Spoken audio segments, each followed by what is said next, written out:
Lecture में हम exercise 3.2 के बचे हुए क्वेश्चंस को देखेंगे। तो प्रीवियस लेक्चर में मैंने क्वेश्चन नंबर 1 डिस्कस कर लिया था। तो इस लेक्चर में हम क्वेश्चन नंबर 2 से शुरू करेंगे। तो क्वेश्चन नंबर 2 है, on comparing the ratio a1/a2, b1/b2 and c1/c2, find out whether the line representing the following pairs of linear equation intersect at a point or parallel और coincident. हमें क्या करना है, यहाँ पे a1/a2, b1/b2 और c1/c2 का रेशियो कंपेयर करना है और हमें बताना है कि जो given pair of linear equations है क्या वो इंटरसेक्ट करेंगे एक पॉइंट पे, या फिर वो पैरेलल होंगे, या फिर वो कोइंसिडेंट होंगे एक दूसरे पे। तो हम क्या करते हैं, पहले a1, a2 और a1, a2, b1, b2, c1, c2 की वैल्यूज लिख लेते हैं। तो हम पहले इसको general linear pair of equation से कंपेयर कर लेंगे। तो मैं यहाँ पे एक लिख देती हूँ एक बार, general linear pair of equation. तो general linear pair of equations क्या है, a1x plus b1y plus c1 equals to 0, a2x plus b2y plus c2 equals to 0। तो अब हमें यहाँ से पता चल जा रहा है a1 की वैल्यू क्या है, 5 है, a2 की वैल्यू क्या है, 7, b1 की वैल्यू है -4 और b2 की वैल्यू है +6, c1 की वैल्यू है +8 और c2 की वैल्यू है -9। अब हम देखते हैं रेशियो कंपेयर करके। तो यहाँ हम a1/a2 का रेशियो देखते हैं। तो a1 की वैल्यू है 5, a2 की वैल्यू है 7। फिर b1/b2 देखते हैं। तो ये मिलेगा हमें -4/6 विच इज इक्वल्स टू -2/3। हमने ऊपर नीचे 2 से डिवाइड कर दिया है। और यहाँ पे c1/c2 की वैल्यू क्या, c1/c2 की वैल्यू मिलेगी 8/-9।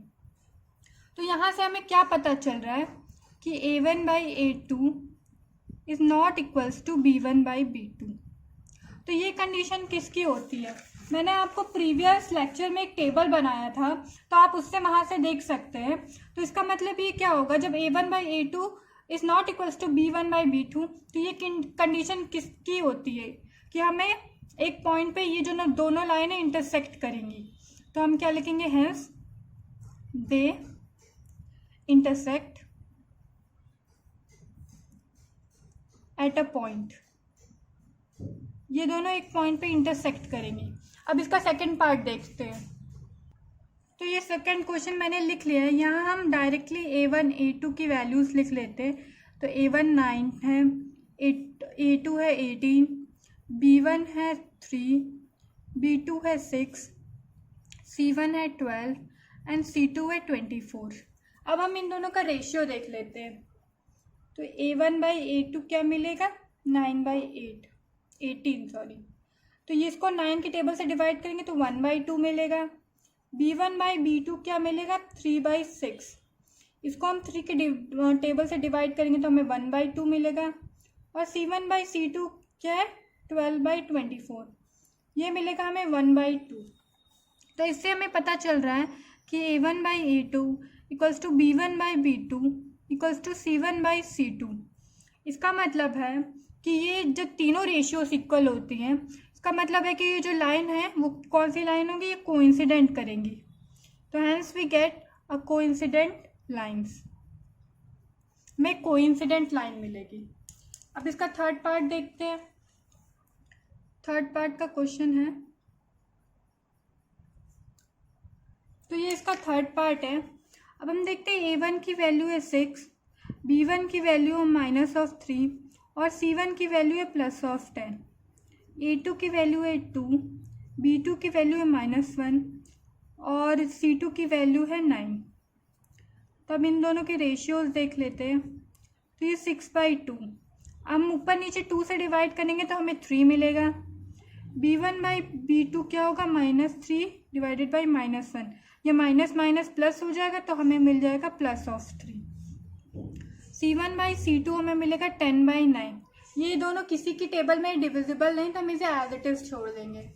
तो इसका मतलब क्या हुआ, A1/A2 equals to B1/B2 but not equals to C1/C2। ये किस कंडीशन को रिप्रेजेंट कर रहा है, hence we get a parallel lines. मैंने लास्ट लेक्चर में आपको एक टेबल बनाया था, तो आप उस टेबल को अच्छे से याद कर लीजिए, तो आप 1 मिनट में इस क्वेश्चन को सॉल्व कर लेंगे। तो अब हम चलते हैं थर्ड क्वेश्चन की तरफ। तो ये क्वेश्चन नंबर 3 है। इसमें क्या बोला है, question number 3, on comparing the ratios A1/A2, B1/B2 and C1/C2 find out whether the following pair of linear equation are consistent or inconsistent। मतलब हमें यहाँ पे रेशियोज का कंपैरिजन करना है और हमें ये बताना है कि जो given pair of linear equation है कंसिस्टेंट है या इनकंसिस्टेंट। तो मैंने आपको ये बताया था कि उस लीनियर पेयर ऑफ इक्वेशन को हम कंसिस्टेंट कहेंगे जिसके पास एटलीस्ट एक सॉल्यूशन है, और जिसके पास एक भी सॉल्यूशन नहीं उसे हम इनकंसिस्टेंट कहेंगे। तो इनकंसिस्टेंट का सिर्फ एक ही केस होता है जहां हमें पैरेलल लाइंस मिलेगी, क्योंकि वहां हमें एक भी सॉल्यूशन नहीं मिलेगा, और हर केस में हमें कम से कम एक सॉल्यूशन मिलेगा, चाहे वो इंटरसेक्टिंग लाइंस हो या फिर कोइंसिडेंट लाइन हो। तो हम ये पहला क्वेश्चन देख लेते हैं। यहाँ से हम A1 पहले हम इसे स्टैंडर्ड फॉर्म में कर लेते हैं। स्टैंडर्ड फॉर्म कुछ इसका इस तरह होता है ताकि हमें रेशियोज लिखने में आसानी हो। तो यहाँ से मैंने इसे स्टैंडर्ड फॉर्म में लिख लिया है। तो A1 की वैल्यू है 3, B1 की वैल्यू है 2, C1 की वैल्यू है -5, A2 की वैल्यू है 2, B2 की वैल्यू है -3 और C2 की वैल्यू है -7। अब हम यहाँ से क्या करते हैं, रेशियोज निकाल लेते हैं। तो A1/A2 equals to 3/2, B1/B2 equals to 2/-3 और C1/C2 इक्वल्स टू -5/-7। इसका मतलब क्या होगा, 5/7। तो हमें यहाँ से पता चल रहा है A1/A2 is not equals to B1/B2। इसका मतलब ये कौन सा कंडीशन होगा, ये हमें क्या मिलेगा, hence we get intersecting lines. तो क्या होगा, they will intersect, they intersect at a point. जब ये दोनों एक इंटरसेक्ट पॉइंट पे करेंगे तो हमें एक सॉल्यूशन मिलेगा। इसका मतलब है सिस्टम इज कंसिस्टेंट। इसका मतलब होगा कि सिस्टम कंसिस्टेंट होगा, क्योंकि हमें यहाँ एक सॉल्यूशन मिलेगा।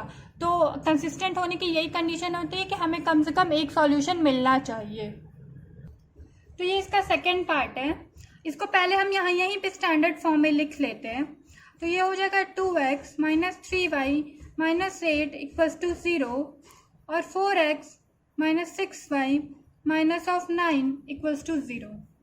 तो यहाँ से हमें A1 की वैल्यू 2, B1 की वैल्यू -3 और C1 की वैल्यू -8 मिलेगी। A2 की वैल्यू 4, B2 की वैल्यू -6 ये रहा, और C2 की वैल्यू हमें -9 मिल जाएगी, ये वाली। अब हम क्या करेंगे, इन तीनों का रेशियोज देख लेंगे। तो A1/A2 क्या होगा, 2/4 विच मीन्स 1/2 हमें मिलेगा। B1/B2 की वैल्यू क्या मिलेगी हमें, 3/-6। अब ये माइनस माइनस प्लस हो जाएगा, प्लस से 3 से डिविजिबल है तो हमें मिलेगा 1/2। और C1/C2 की वैल्यू क्या मिलेगी, -8/9, -9। तो ये हो जाएगा हमारा 8/9 के इक्वल हो जाएगा। अब हम यहाँ से क्या कंडीशन देख रहे हैं कि A1/A2 equals to B1/B2 but not equals to C1/C2। इसका क्या मतलब होगा, इसका मतलब होगा जो हमें लाइन होंगी वो कौन सी लाइन होगी, वो पैरेलल लाइंस होंगी।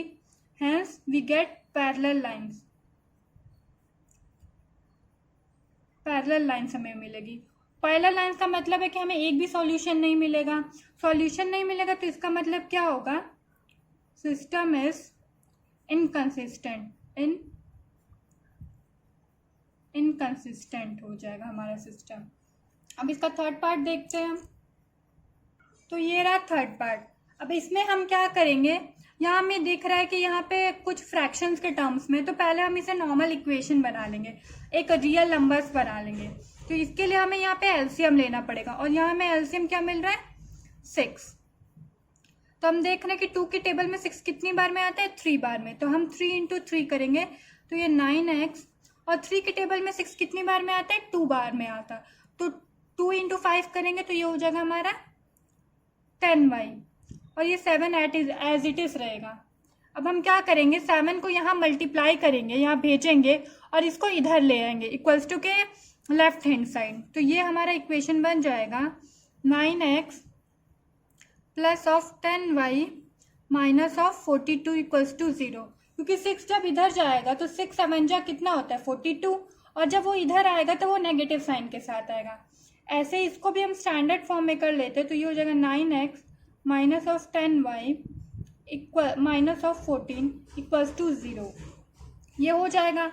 अब हम यहाँ से a1 a2 की वैल्यूज़ निकाल लेते, b1 b2 की, c1 और c2 की वैल्यू निकाल लेते। a1 की वैल्यू है 9, b1 की वैल्यू है 10, c1 की वैल्यू है माइनस ऑफ 42, और a2 की वैल्यू है 9, b2 की वैल्यू है माइनस ऑफ 10, और c2 की वैल्यू क्या है माइनस ऑफ 14। तो हमें यहाँ से क्या पता चल रहा है कि a1/a2 हमें क्या मिलेगा 9/9 which is equals to 1, and b1/b2 equals to -10/-10 which is equals to, sorry यहाँ +10 पहले से दिया है और यहाँ -10 है, तो यहाँ हमें -1 मिलेगा। और c1/c2 क्या मिलेगा हमें -42/-14, तो ये माइनस माइनस प्लस हो जाएगा, प्लस ये 7 की टेबल से डिविजिबल होगा, तो ये कितना आएगा 2/6, एंड अगेन यहाँ हमें 3 मिल जाएगा 2 के टेबल से डिवाइड करने पे। तो यहाँ से हमें पता चल रहा है कि a1/a2 is not equals to b1/b2। इसका मतलब क्या हुआ हमारा सिस्टम इज़ कंसिस्टेंट।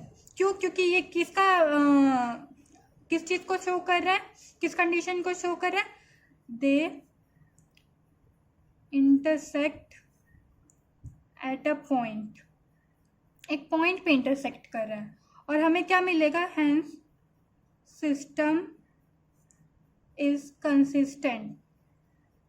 हमारा सिस्टम क्या हो गया कंसिस्टेंट हो गया। तो आप 4th पार्ट देखते हैं इसका। तो ये रहा इसका 4th पार्ट, इसको हम स्टैंडर्ड फॉर्म में कर लेते हैं, तो ये हो जाएगा 5x minus 3y minus of 11 equals to 0, and minus 10x plus of 6y plus of 22 equals to 0। अब हम सबकी वैल्यूज़ लिखते हैं, a1 a2 b1 b2 c1 c2 की वैल्यू। a1 की वैल्यू 5, b1 की वैल्यू -3, c1 की वैल्यू माइनस ऑफ 11, a2 की वैल्यू माइनस ऑफ 10, b2 की वैल्यू प्लस ऑफ 6, और c2 की वैल्यू क्या है 22। तो यहाँ से a1/a2 का रेशियो मिलेगा 5/-10 विच इज इक्वल्स टू -2, क्योंकि ये 2 के टेबल से डिविजिबल है एंड माइनस साइन।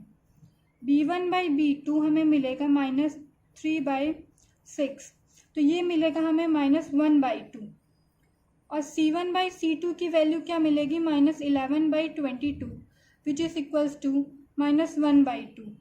और यहाँ से भी हमें क्या दिख रहा है a1/a2 is not equals to b1/b2, because a1/a2 की वैल्यू क्या है -2 और b1/b2 की वैल्यू है -1/2।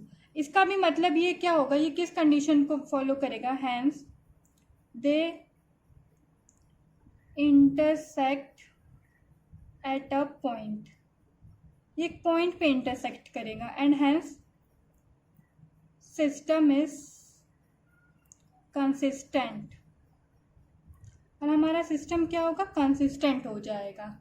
अब इसका लास्ट पार्ट देखते हैं। तो ये 5th पार्ट है, इसमें भी देख रहे हैं हमें यहाँ फ्रैक्शन के फॉर्म में मिल रहा है। तो हम क्या करेंगे, इससे पहले एक नॉर्मल इंटीजर बनाते हैं।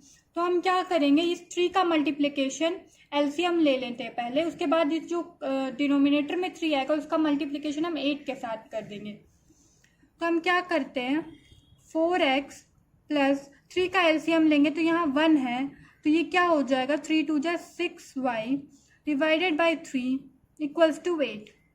अब हम 3 का यहाँ मल्टीप्लिकेशन कर देंगे, तो ये हो जाएगा 4x plus 6y minus of 24। अब ये माइनस कैसे आया, जब हम 3 का मल्टीप्लिकेशन करेंगे 8 के साथ तो ये 24 हो जाएगा, और जब हम इधर लाएंगे इसे 0 इक्वल्स टू के लेफ्ट हैंड साइड तो इसका साइन चेंज हो जाएगा और वो माइनस हो जाएगा। और ये इसको भी हम स्टैंडर्ड फॉर्म में लिख लेते हैं, तो ये हो जाएगा 2x + 3y -12। अब a1 a2 b1 b2 c1 c2 की वैल्यूज़ लिखते हैं। तो a1 की वैल्यू क्या है 4, b1 की वैल्यू है 6, c1 की वैल्यू है 24, a2 की वैल्यू है 2, b2 की वैल्यू है 3 और c2 की वैल्यू है -12। अब हम रेशियो को कंपेयर कर लेते हैं, तो ये 4/2 हमें क्या मिलेगा 2, b1/b2 हमें मिलेगा 6/3 विच इज़ इक्वल्स टू 2, और c1/c2 हमें मिलेगा -24/-12। तो ये हो जाएगा माइनस माइनस प्लस, और 12 की टेबल से ये हमें 2 मिल रहा है। तो हम देख रहे हैं यहाँ सबका रेशियो हमें किसके 2 के इक्वल मिल रहा है, यानी a1/a2 equals to b1/b2 equals to c1/c2।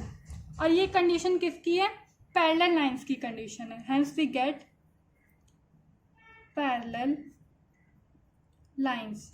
इसका मतलब क्या होगा, हमारा जो सिस्टम होगा वो इनकंसिस्टेंट होगा, क्योंकि पैरेलल लाइंस में हमें एक भी सॉल्यूशन नहीं मिलता है, hence our system is inconsistent.